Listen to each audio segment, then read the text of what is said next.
হে good morning guys. তো আমরা ঘুম থেকে উঠে গেছি অ্যান্ড এইটা হচ্ছে নাজারা আমার সামনের পুরোটাই চা বাগান। অ্যান্ড দিস ইজ পাঠাকস বিবি, যেখানে আমরা আছি ইনফ্যাক্ট।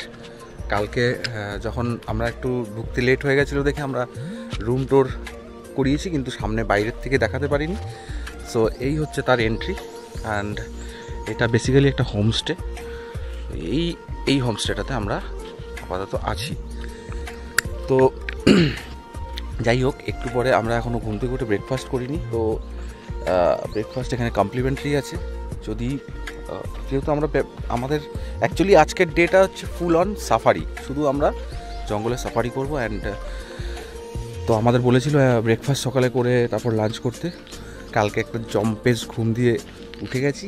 তো আমরা প্ল্যান করেছি যে আর লাঞ্চের দিকে যাব না, ব্রেকফাস্টটা একটু বেলা করে করব, তাকে কারণ আমাদের 2টোর সময় টাইম দিয়েছে যে সাফারি করার জন্য। সো দেখা যাক। তো তোমাদের সব কিছু দেখাবো, আরও বিভিন্ন রকম ইনফরমেশান দেবো। তো সঙ্গে থাকো, ব্লগটি শেষ পর্যন্ত দেখতে থাকো। আর পিক্স ব্লগকে যারা সাবস্ক্রাইব করোনি এখনই সাবস্ক্রাইব করে।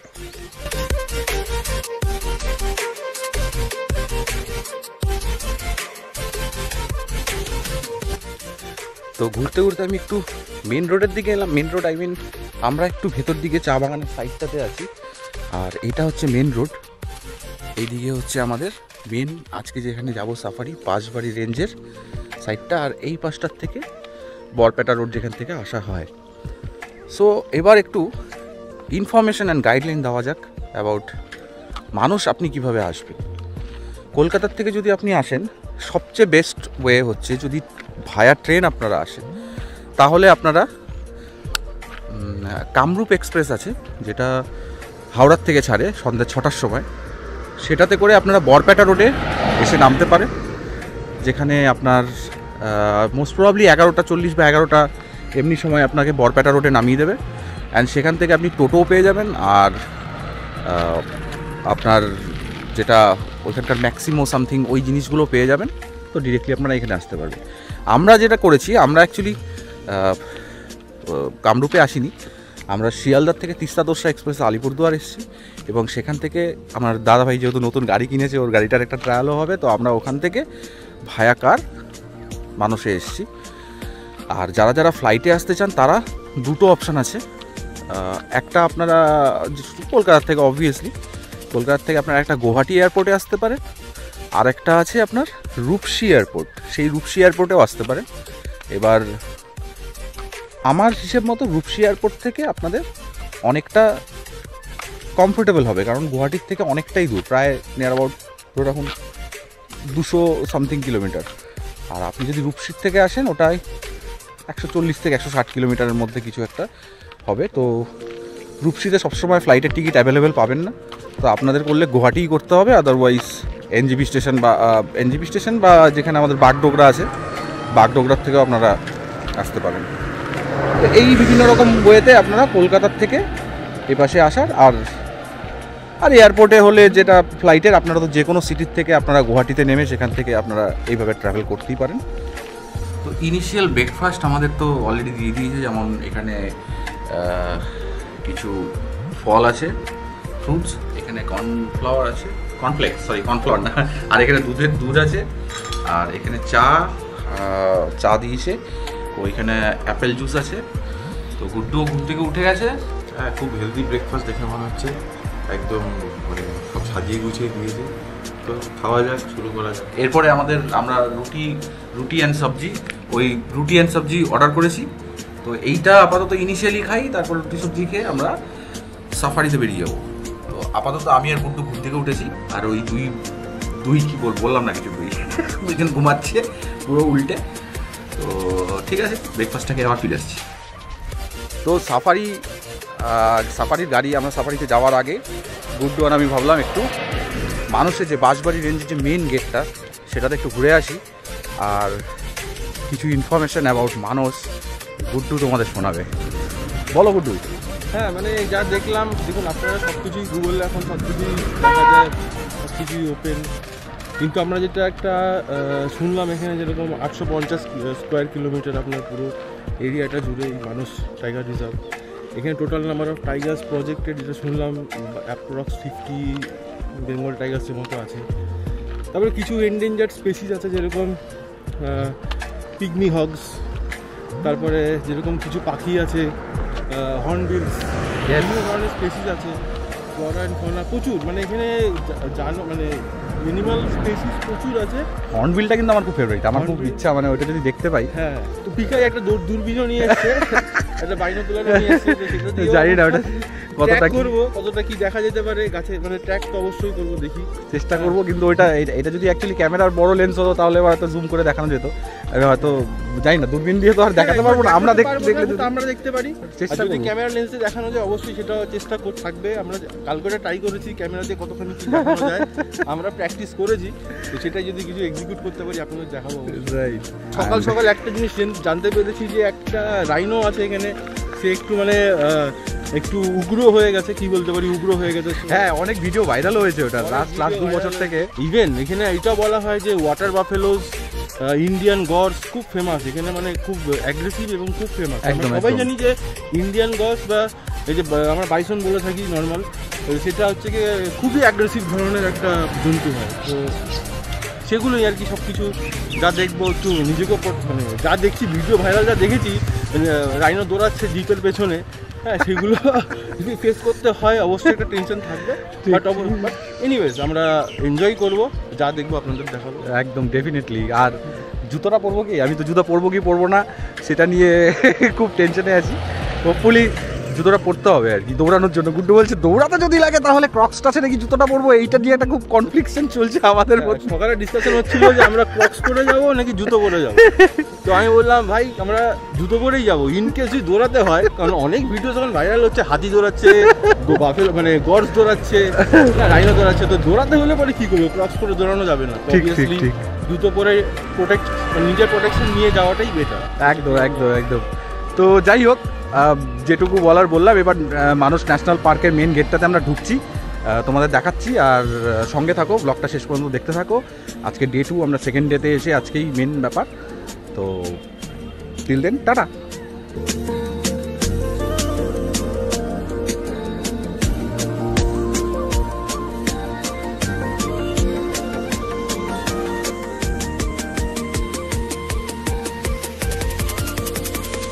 এটা যেটা দেখলেন এটা হচ্ছে মানুষের মেনলি জিপ সাফারি অ্যাসোসিয়েশন থেকে বোর্ডটা করা। এখানে বুকিং অ্যান্ড অল সব কিছু এখান থেকে করতে হয়। এবার যেটা সকালবেলা বলছিলাম যে অ্যাকচুয়ালিতে দুটো সাফারি হয়, যেটা হাফ অ্যান্ড ফুল সাফারি। তো দুটোর রেটের ডিফারেন্স থাকে। যেটা আমরা যেটা বলছি হাফ সাফারি করব, তো সেখানে হাফ সাফারি ধরুন জিপের জন্য 2500 টাকা, অ্যান্ড তার সাথে গাইডের চার্জ কিছু আছে, সেটা 300 রুপিস, অ্যান্ড আপনার একটা কি বলবো, ওখানে যদি ক্যামেরা নিয়ে যেতে চান তার জন্য 100 রুপিস ইচ। আর রোড ট্যাক্স অ্যান্ড অল, যেটা মাথা পিছু খরচা, সেই খরচাটা মোটামুটি আমাদের যেটা লাগছে প্রায় 1000 সামথিং লাগছে 4 জনের জন্য। তো ওই অ্যাপ্রক্স 250 টাকা করে। তো টোটাল আমাদের যা লাগছে, আমাদের 3900 সামথিং, মানে ওই অ্যাপ্রক্স 4000 রুপিস অল টোটাল সব কিছু নিয়ে। আর সেটা যদি ফুল ডে সাফারি হয় তাহলে ওই 7000 প্লাস কিছু খরচা আপনাদের হবে। তো এবার আপনারা ডিসাইড করবেন যে আপনারা ফুল ডে করবেন না হাফ ডে করবেন। ফুল ডে করলে সকাল থেকে শুরু করে বিকেলবেলা, মানে একদম 5টা-7টা পর্যন্ত। আর আমাদের সাফারিটা যেটা আমরা 2টোয় শুরু করব, হোপফুলি 4টা, 5টা, 6টার মধ্যে আমরা ব্যাক করে যাব।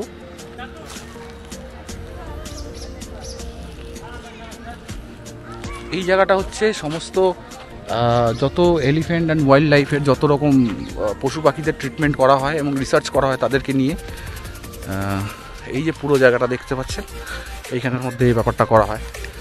তো মানে দেখলেন এটা একটা টাইগার রিজার্ভও বটে, যেমন বক্সা টাইগার রিজার্ভ, এটা হচ্ছে Manas national park and tiger reserve. So we all are ready for the safari. তো আমরা এখন যাব, রেডি হয়ে গেছি আমরা, আমাদের গাড়ি চলে এসছে। এই হচ্ছে আজকে আমাদের গাড়ি।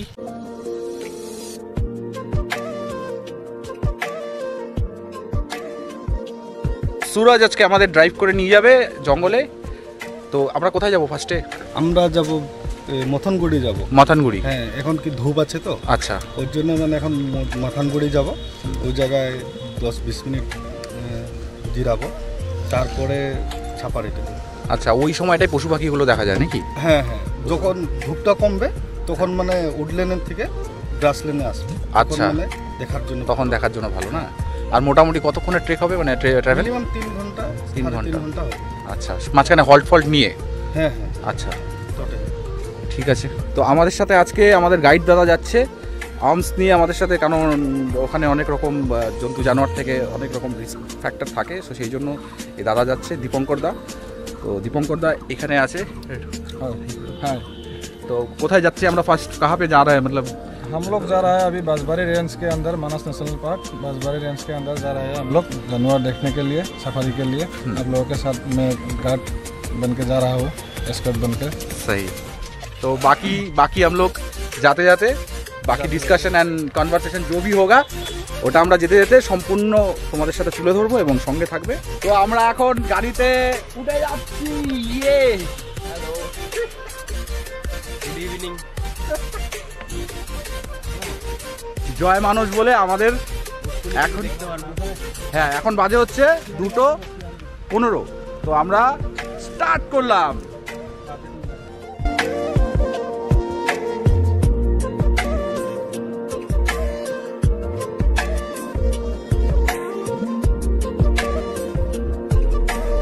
টিকিটের ব্যবস্থা অলরেডি আগে সুরজ করে রেখেছে, আমরা জাস্ট টিকিটটা কালেক্ট করব। স্ক্যান, এখানে কিউআর, এটা হচ্ছে টিকিটের কিউআর কোড, এটা স্ক্যান করব অ্যান্ড এখান থেকে টিকিটটা কনফার্ম হয়ে যাবে। সো আমরা এন্ট্রি নিচ্ছি মানস ন্যাশনাল পার্ক।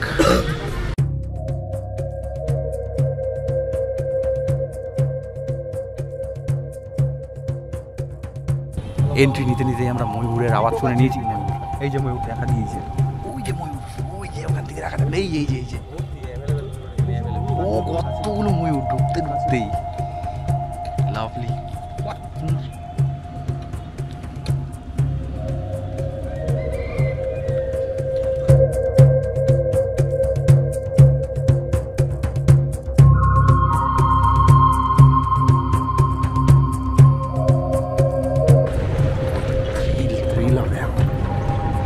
এখনই হবে। আমরা শুরুতে যাবো এখন ভুটান আর ইন্ডিয়ান বর্ডার, যেটা মানস নদী সেখানটায়, এবং তারপরে ওখান থেকে গ্রাসল্যান্ডে ব্যাক করবো। তো আস্তে আস্তে কথা বলছি, কারণ জঙ্গলের ভেতরে বেশি জোরে কথা বলাটা উচিত না, এবং কোনো নিষেধাজ্ঞা নেই, বাট উচিত না, তার জন্যই করছি। আশা করি তোমরা শুনতে পাচ্ছ সবাই। ওই যে ওখানে হাতি দেখা যাচ্ছে, হাতি দেখে নিয়েছি ফার্স্ট, কতদূর দেখা যাচ্ছে জানি না। এই জুম করতে জুম।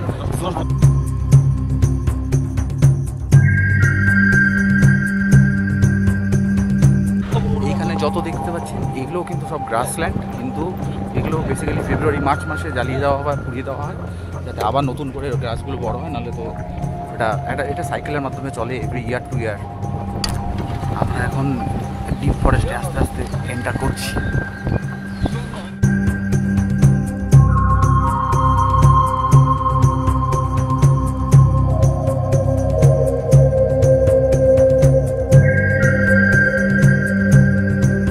সাইডে সব ঝিঝি পোকা, সব পোকামাকড়ের আওয়াজ শোনা যাচ্ছে। সাইন্স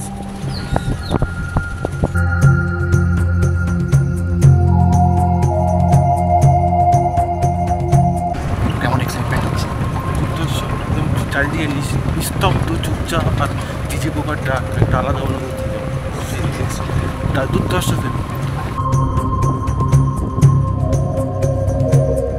প্রায় অনেকক্ষণ ধরে ট্রাভেল করছি, এখনও কিছু দেখতে পাইনি। শুরুতে একটা হাতি আর কিছু ময়ূর দেখলাম। হোপফুলি পেছনের দিকে থাকবে এই সাইডটাতে, যেহেতু এখন প্রচণ্ড রৌদ্রু আর সামনে কিছু গাড়ি যাচ্ছে, তার জন্য কিছুটা যদি থাকার পসিবিলিটি থাকে সেগুলো চলে যাচ্ছে।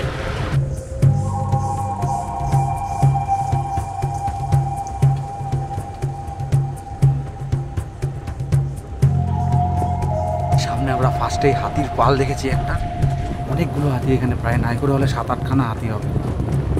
দেখাচ্ছি তোমাদের যতটা পারবো।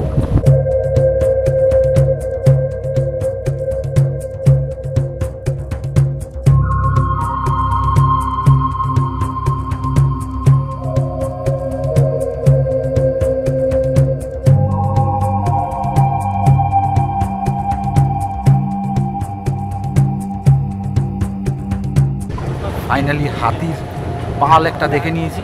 তো অ্যাগ্রেসিভ হয় তারা, ওখানটায় গিয়ে আমার খুব হিংসে হচ্ছিলো। ওখানে যে ন্যাশনাল জিওগ্রাফি বা ফরেস্ট ডিপার্টমেন্টের কিছু লোক প্রচুর ভিডিও করছিল ওখানে।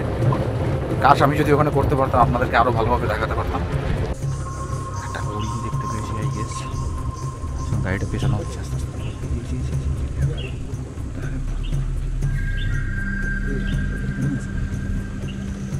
ওই যে ওই যে ওই যে ওই যে ওই যে ওই যে ওই এই যে সামনে বলতে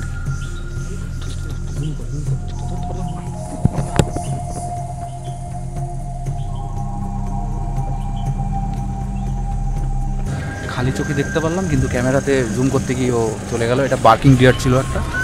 তো যাই হোক, একটা মিস হয়ে গেল তোমাদেরকে দেখাতে, বাট আমরা নিজের চোখে দেখে নিয়েছি।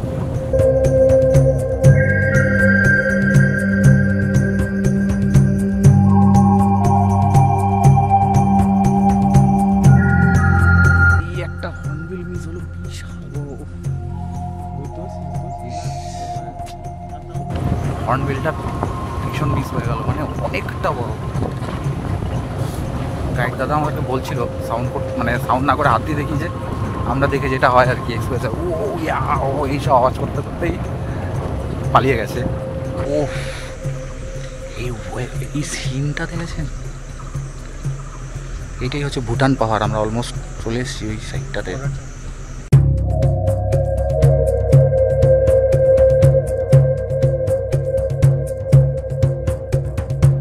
এইখানে একটা water buffalo, Asiatic water buffalo স্নান করছে, আপনারা দেখতে পাচ্ছেন না জানি না।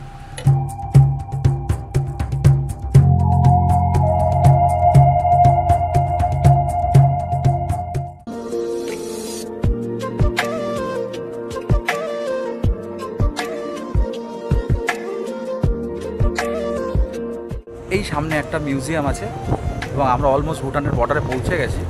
এই হাইওয়ে উঠছি, দেখুন পাহাড়ে একটা।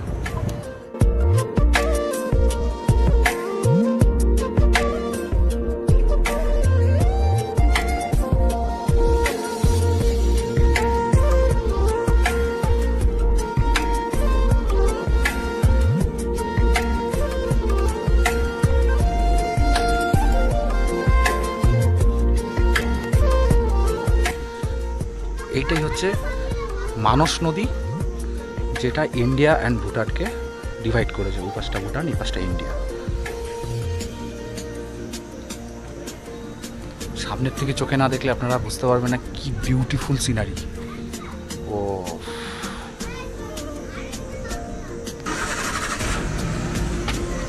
আমরা আছি এখন Manas heritage centre and Beki river view. এটার ভিতরে আমরা এন্ট্রি নেব।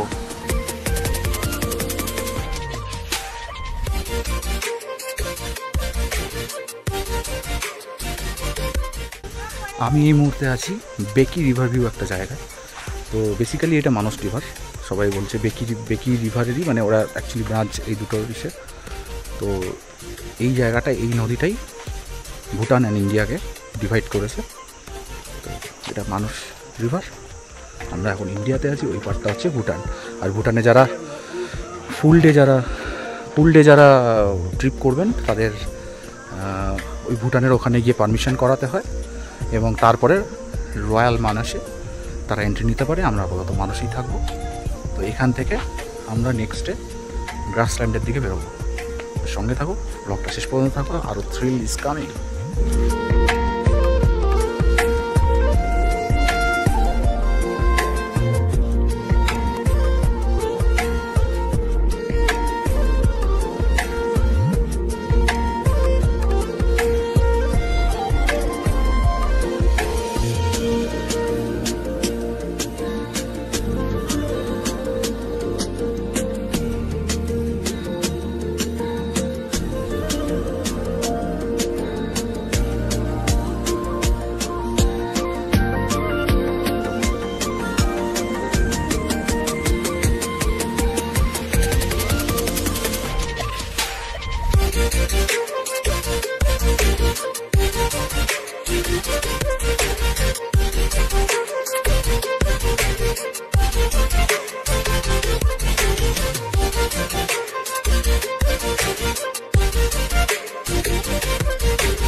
এই মিউজিয়ামটাতে বেসিক্যালি মানস ন্যাশনাল পার্কের সম্বন্ধে অনেক কিছু ডিটেলস দেওয়া আছে। অ্যান্ড এখানে কিছু স্কেলিটনস এগুলো সব রাখা আছে। অ্যান্ড একটা রাইনো, প্রপার রাইনো কত বড় হয় সেটার একটা স্ট্যাচু বানানো আছে। তো এটুকুই মোটামুটি, কিন্তু জায়গাটার থেকে মানে অসাধারণ ভিউজ। সূর্যটা বেসিক্যালি আমরা এখন বাজে প্রায় 3:45, অ্যান্ড আমরা আর একটু পরে যদি আসতাম তাহলে এখানে সানসেটটা দেখতে পারতাম। এবং সানসেটটা এখানে আমি ইমাজিন করতে পারছি মানে এটা কি লেভেলের সুন্দর হতে পারে। তো এত সুন্দর সিনারি দেখতে হলে এবং আরও কিছু বন্যজন্তু দেখতে হলে আপনাদের কিন্তু মানসে আসতেই হবে। মানস ন্যাশনাল পার্ক, আসাম, মিস করবেন না। সো টিল দেন টাটা, নেক্সটে আবার দেখা হচ্ছে। কী কী দেখাচ্ছি এখনও কিন্তু থ্রিল বাকি আছে। কেউ স্কিপ করে ভিডিওটা শেষ পর্যন্ত দেখতে যাবেন না, পুরো ভিডিওটা দেখুন। টাটা। আমি বলছি কি এটা তো মথনগুড়ি, তো ওই পাশটা এই জায়গাটা কি মাথানগুড়ি বলে? হ্যাঁ মাথানগুড়ি, রেঞ্জটা বাঁশবাড়ি রেঞ্জ। বাঁশবাড়ি রেঞ্জের আন্ডারে এই জায়গাটার নাম হচ্ছে মাথানগুড়ি। মাথানগুড়ি হ্যাঁ। আচ্ছা, ওইটা পানবাড়ি, ওই পাটটা হচ্ছে পানবাড়ি, মানে নদীর পাটটা পানবাড়ি। পানবাড়ি। আর ভুটান কোনটা? ভুটান। আর এটা রয়্যাল এই ফরেস্ট। ওই যে ফরেস্টটা দেখতে পাচ্ছি ওইটা রয়্যাল মানস, মানে রয়্যাল মানসের ফরেস্ট, যেটা ভুটান। কিন্তু ওই পাটটা, এই পানবাড়িটা কিন্তু আমরা ভুটানের মধ্যে পড়ে। না না, এটা ইন্ডিয়াতে পড়ে। খালি পাহাড়টা ওই দিকে খালি ভুটান। তো এই আমি জানতাম এই নদীটাই তো বর্ডার, এই পাশ ওই পাশ। বর্ডারটা আছে আগে আছে সামনে ওই পর্যন্ত যাবো আমরা তো নাকি? যাবো না, এইখান থেকে আমরা ব্যাক করবো, মানে গ্রাসল্যান্ড। আচ্ছা আচ্ছা, এটা তো ভুটানও যেতে পারে, মানে সেটা সারাদিনের যদি ট্রিপটা না হয়। আচ্ছা আচ্ছা আচ্ছা, আমি একটা জিনিস ভুল বলে দিয়েছিলাম, এই পার্টটা ভুটান, এই পাশটা ইন্ডিয়া বলেছিলাম, বাট না, অ্যাকচুয়ালি ভুটানের বর্ডারটা ওই সাইডটাতে আছে। অ্যান্ড এই দিকটা যেটা বললো সুরাজ, যেটা বললো এই পাশে পাহাড়টা ভুটানে পড়ে, বাট রেঞ্জটা আলাদা। ওই দিকটায় এইটা মাথানবাড়ি, ওইটা পানবাড়ি রেঞ্জ, অ্যান্ড এটা বাঁশবাড়ি রেঞ্জের মধ্যে পড়ে। এই হচ্ছে ডিফারেন্স, বাট পাহাড়টা কিন্তু ভুটানেই আছে। আমাদের এখানে দেখা হয়ে গেছে, আমরা এবার যাচ্ছি। আমরা কোথায় যাচ্ছি এখন? আমরা গ্রাসল্যান্ডে যাব। গ্রাসল্যান্ডের দিকে যাবো, গ্রাসল্যান্ডের দিকে যাব। মোটামুটি এখানে জঙ্গলের ভেতর যা দিয়ে যাওয়া সেটা হয়ে গেছে। এখন দুই পাশে শুধু ফাঁকা জায়গা, এবং এখানেই পশু পাখি দেখার পসিবিলিটিস সবচেয়ে বেশি থাকে। এই সন্ধ্যাও নেমে এসছে, মোটামুটি 4টার উপর হয়ে গেছে। So let's see.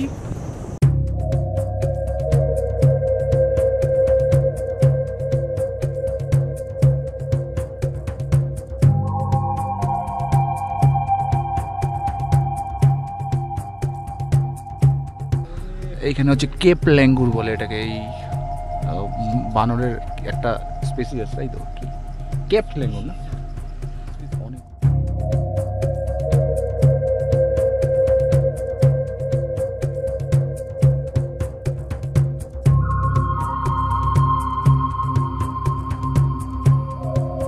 আমরা যেই রাস্তা দিয়ে গেছিলাম আবার সেই রাস্তাতেই ব্যাক করবো, তারপরে গিয়ে গ্রাসল্যান্ডের দিকে ঢুকবো। দেখা যাক।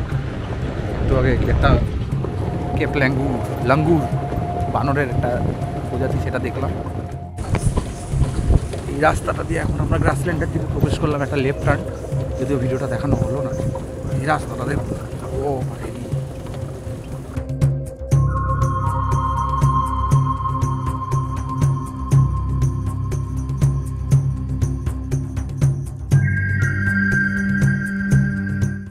আবার একটা হাতির ঝুন্ড দেখেছি।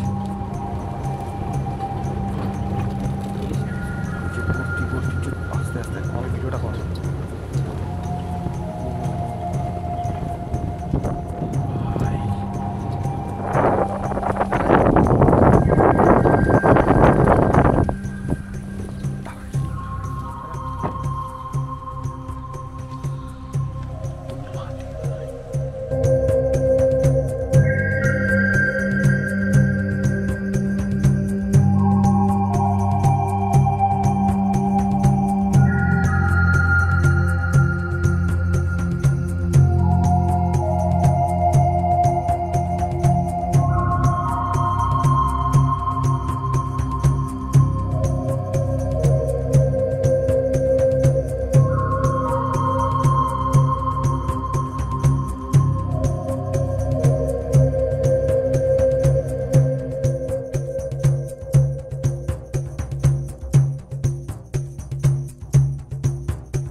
এই যে হাতি আমাদের সামনে, হাতি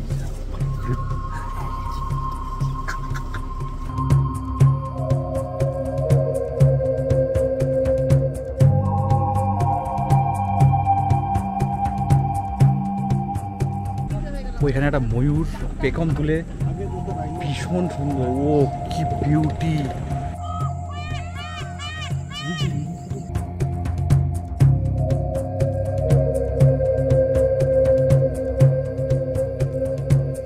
একটা ময়ূর পেখম তুলে না, আজ আমার মনটা তাই পেখম তুলা নাচে রে। ওইদিকে হাতি ফাতি মানে রাইনো। এখানে একটা গাড়ি ক্রসিং করছিল, ওরা বললো সামনে, ওই যে সামনে রাইনো আছে। ইয়েস, সামনেও আছে দুটা, ওই যে সামনেও তো দেখা যাচ্ছে হচ্ছে পিঠটাতেই দুটো গন্ডার আমরা দেখেছি দূর থেকে।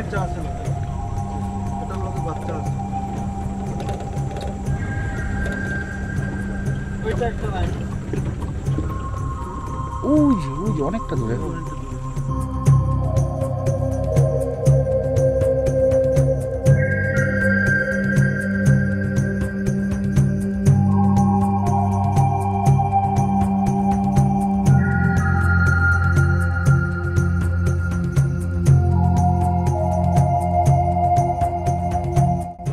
একসাথে হাতি, গন্ডার, ময়ূরের ডাক, মানে অসাধারণ এক্সপিরিয়েন্স। হ্যাঁ,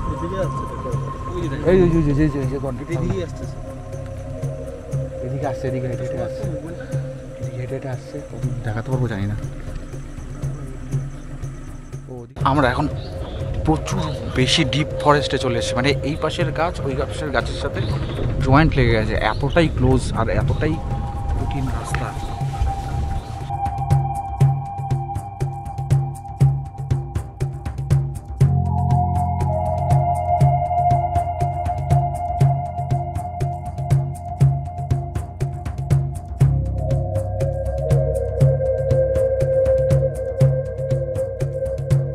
আবার গ্রাসল্যান্ড শুরু, উডল্যান্ড থেকে ছেড়ে আমরা আবার গ্রাসল্যান্ডে ঢুকে গেছি।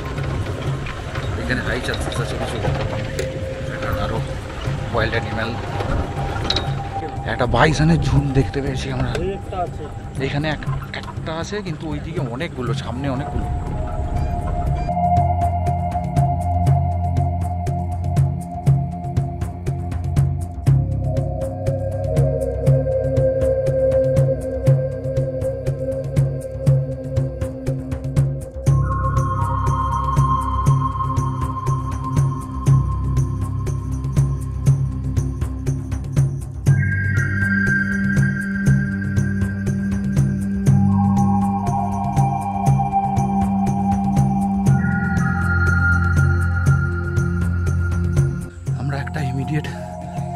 রাইনো দেখেছি ওখানে, আর এই ওয়াচ টাওয়ারটার থেকে আমরা দেখবো আপন মনে ঘাস খাচ্ছে। চলো আমার সাথে। সবাই অলরেডি উঠে গেছে, গেটিং লেট।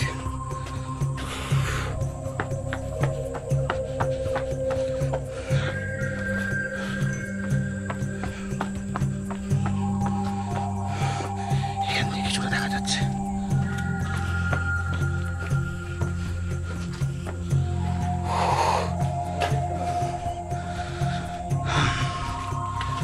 ওই যে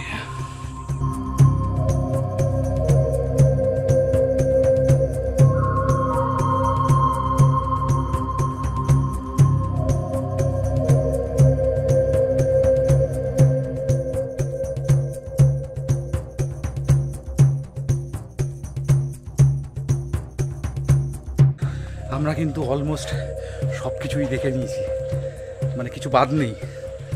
বাঘটা বাদ আছে, রাইট? হরিণ দেখলাম একটা, লঙ্গুরও দেখেছি, ওকে, বাইসন দেখলাম, এলিফেন্ট, রাইনো, আর শুধু বাঘটাই বাদ গেল এখানের মধ্যে। তো দেখা যাক, এখনও বাকি আছে আমাদের ট্রিপটা। ব্লগটা কিন্তু শেষ পর্যন্ত দেখতে থাকবো, নাহলে কিন্তু মিস করবে। আরও নিশ্চয়ই কিছু আমরা দেখতে পাবো।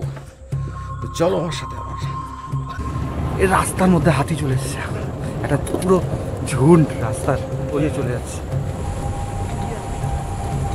ও ভিডিওটা এদিকটা চলছে।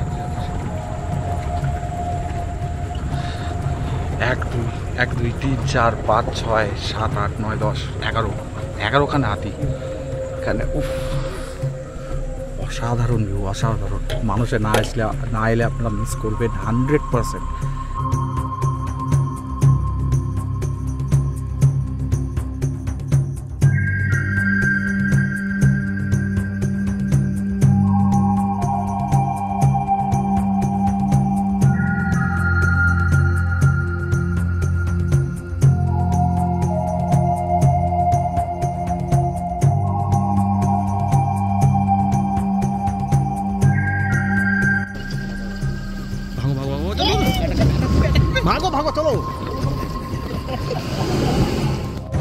মোটামুটি সন্ধে হয়ে গেছে, এখন 5টা বাজে। এরপরে আমরা ফিরতে ফিরতে অন্ধকার হয়ে যাবে। ও ম্যাজেস্টিক অসাধারণ অসাধারণ অসাধারণ। এটা হচ্ছে once in a lifetime, serious lifetime. এত পশু, এত ভ্যারাইটি, এত ঘন, এত ডেন্স ফরেস্ট, দারুণ নাম্বার অফ এনিমেলস, মানে এগুলো প্রচুর। ভাবা যাচ্ছে না। এখন একটা হরিণের পাল যদি আমরা দেখতে পারি তাহলে মোটামুটি 16 ঠিক।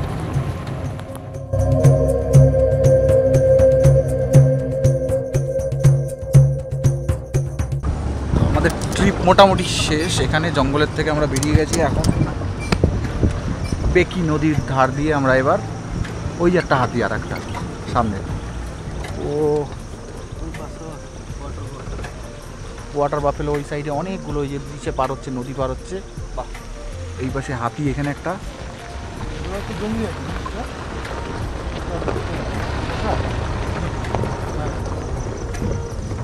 আমাদের ট্রিপ এখানেই শেষ। এইখানে হচ্ছে এক্সিট পয়েন্ট। আবার মানুষে নেক্সট টাইম এসে ট্রিপ করা যাবে। সো আমরা এখন ট্রিপ শেষ করে নিয়েছি এবং নদীর পাড়ে চলে এসেছি, একটা বেকি নদীর পাড়ে। তো আমরা যাদের সাথে আমরা ট্রিপ করলাম, লাইক সুরাজ অ্যান্ড দীপঙ্কর, ওদের সাথে তোমরা পার্সোনালিও কন্ট্যাক্ট করতে পারো। তো ওকে আমি ডাইরেক্ট তোমাদের সামনে দেখাচ্ছি, ও তোমাদেরকে ওর নাম্বারটা বলে দেবে। হ্যাঁ, নমস্কার। হ্যাঁ, তো আমি আজকে ঘুরে নিয়ে আসলাম। তো দাদারা দেখা গেছে যেমন কি হাতি দেখা গেছে, বাইসন, বাফেলো, রাইনো এরকম দেখা গেছে। তো কেউ আসলে আমাকে কন্ট্যাক্ট করতে পারে, ওইটাই আমি বলি। হ্যাঁ, এবার তোমার নাম্বারটা খালি বলে দাও তাহলে লোকের সুবিধা। আমার নাম্বারটা 1600199181। আরেকবার বলো। 6000199181। ঠিক আছে, তাহলে তোমার সাথে তোমরা যদি এখানে আসো তোমরা কোনোদিনও, তো সুরাজের সাথে যোগাযোগ করলে এই সাফারিগুলো হাফ ডে, ফুল ডে বা শুধু এটাই না কি ভুইয়াপাড়া আছে, ভুইয়াপাড়াতেও তোমরা করে দিতে পারবে, তাই তো? তো ভুইয়াপাড়া রেঞ্জটাও ও তোমাদেরকে ঘুরিয়ে দেখাবে। আর ভুটান আছে, ভুটানেরও ট্রিপ করা যাবে, যেটা ফুল ডে ট্রিপ। তো তোমরা ওদের সাথে এই নাম্বার আমি ট্যাগ করে দিচ্ছি স্ক্রিনে, তোমরা এই নাম্বারটাতে যোগাযোগ করবে এবং আশা করি এখানে এসে তোমরা হেভি এনজয় করবে। ও খুব ভালো ছেলে, আমাদের খুব গাইড করেছে জায়গায় জায়গায়, এবং দীপঙ্কর আছে যে আমাদের গাইড করে নিয়ে গেছে সব জায়গাতে। বিভিন্ন রকম আমরা অনেক ধরনের পশু পাখি দেখেছি, তোমরা তো অলরেডি ভিডিওর মধ্যে দেখে নিয়েছো। সো এই মুহূর্তে ব্লগটা এই পর্যন্ত থাকছে, আমি পরে গিয়ে আবার রুমে তোমাদের সাথে দেখা হচ্ছে। চলো, টিল দেন, টাটা। তো আমরা ফাইনালি অনেক লেটে, প্রায় 7টা 7:30টার দিকে ঘরে ঢুকলাম, ওখানে একটু চা ফা খেয়ে। এখন আজকে ডিনারে আমরা অর্ডার করে দিয়েছি চিকেন অ্যান্ড রাইস। বলেছিল ডাল ভাত হ্যান ত্যান আরও কিছু করবে, আমি কিচ্ছু দরকার নেই, আমরা সারাদিন টায়ার্ড আছি ঘুরে ফুরে। তো রান্না হচ্ছে, তো সেটা কমপ্লিট হয়ে গেলে আমাদেরকে দিয়ে যেতে বলেছি। হোপফুলি এখন বাজে প্রায় 9টা মতো, হোপফুলি আধা ঘন্টার মধ্যে দিয়ে যাবে। তো খেয়ে দিয়ে আজকে ঘুমিয়ে পড়বো, আবার কালকে সকালবেলা আমাদের যাওয়া, কালকেই লাস্ট ট্রিপ এন্ডস। তো আজকের মতো গুড নাইট। তোমরা সবাই পরের এপিসোডটার জন্য অপেক্ষা করো, আর পিক্স ব্লগকে সাবস্ক্রাইব করে নিও। Good night, tata.